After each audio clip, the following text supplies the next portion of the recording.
তুমি দাড়ি রাখলে, তুমি বোরকা পরলে, তুমি নিকাব পরলে তুমি বাঙালি না।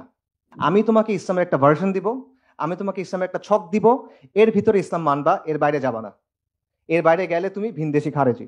রাইট মুসলিম হলে কি করতে হবে? আপনার সহি বাঙালি হইতে হবে, আপনার সহি লিবারাল হইতে হবে, আপনার এলজিবিটি কিউ মানতে হবে। মানে তারা আপনাকে শর্ত দিবে, এগুলো মেনে মেনে আপনাকে প্রমাণ করতে হবে যে না ভাই, আমি আসলে তোমার সোসাইটিতে বিলং করি।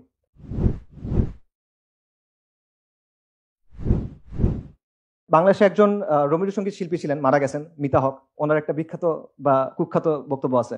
সেটা হলো যে তুমি মুসলিম ভালো কথা, কিন্তু তুমি বাঙালি না কেন? বাঙালি না মানে তুমি দাড়ি রাখলে, তুমি বোরকা পরলে, তুমি নিকাব পরলে তুমি বাঙালি না, এই কথাটা। তার কথার অর্থটা কি? অর্থটা হলো যে ইসলাম মানো, কিন্তু আমি যেভাবে বলতেছি এভাবে মানো। আমি ঠিক করে দিব তুমি কতটুকু ইসলাম মানন করতে পারবা। আমি একটা ছক দিব, এই ছকটার মধ্যে তুমি ইসলাম মানো, এর বাইরে যাবা না। এর বাইরে যদি যাও তাহলে কি? তাহলে তুমি বাঙালি না। ঠিক আছে? আর এর ভেতরে যদি মানো, আমার কথা যদি শোনো, তাহলে আমরা তোমাদেরকে জায়গা দিব, তোমরা বসতে বসতে পারবে, এখানে তোমাদের জায়গা করে দিব।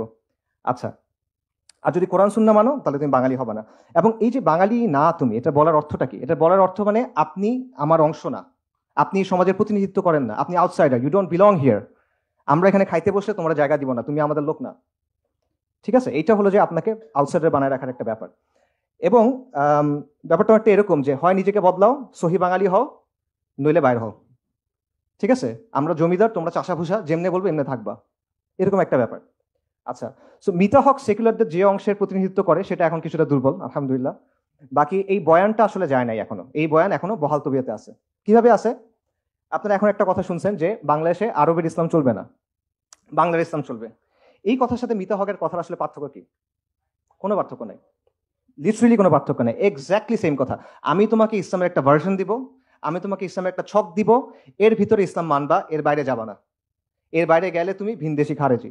যদি তুমি মনে করো ইন্নাদ দীনা ইনদাল্লাহিল ইসলাম, তাহলে তুমি নাজদের ইসলাম পালন করতেছো।